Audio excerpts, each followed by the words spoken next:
Welcome back to Phoenix Rising. Today's topic is part of Magick 101 series, where we learn the basics of magic. So let's begin. Magic has always been one of those topics people understand in completely different ways. Some think of stage shows with card tricks and illusions. Others think of something supernatural that science has not figured out yet. Throughout history, magic has been admired when it is useful and feared when it is mysterious or hard to control. Whatever people believe, one thing is clear. Magic never truly disappears. It simply changes form depending on who is looking at it. When talking about real magic, it helps to make a clear difference between performance magic and spiritual or paranormal magic. Performance magic is what we see in shows.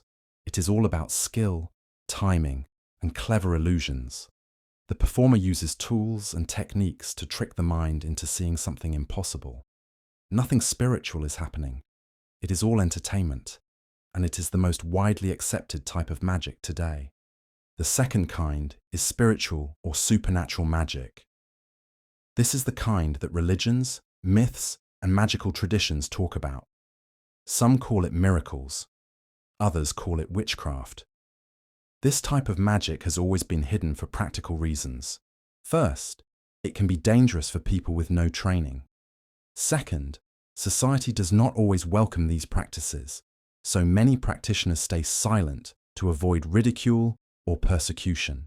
Third, many traditions require a vow of silence because sacred knowledge is meant to be respected and protected.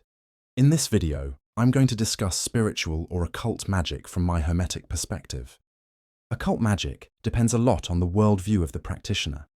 Some magicians may chant a spell and get results, but they might not fully understand why it worked.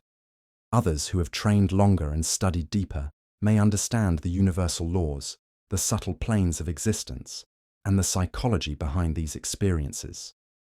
A lot of things we consider normal today would have been called magic a few centuries ago. Flying metal machines, voice messages traveling through air, and doctors using light to see inside the human body would have been unbelievable in older times.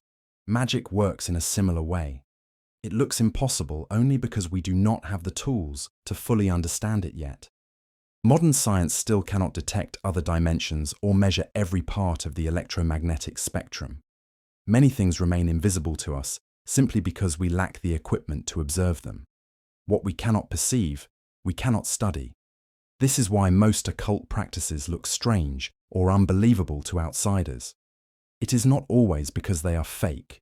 Sometimes we just do not have the right instruments.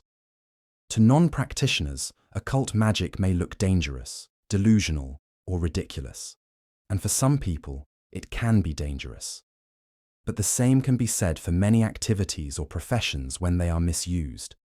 The truth is that real magical practice takes discipline, maturity, and self-awareness. It is not a game for thrill seekers. Magicians are not all the same, and their understanding of magic varies. But one thing should stay constant: ethics. No matter what you practice, being a decent human being matters more than any spell or ritual. Magic amplifies whatever is already inside a person, just like money does. If someone is compassionate, magic strengthens that compassion. If someone is selfish or cruel, magic only makes it worse. So if you choose to walk the magical path, be responsible. Be grounded. Do not treat it like a shortcut or a weapon. Otherwise, life has a way of delivering consequences that are far more painful than anything in fiction. Even Lord Voldemort had to face his own karmic bill. I hope you learned something from this video. Thank you for watching, and see you in the next episode of this series.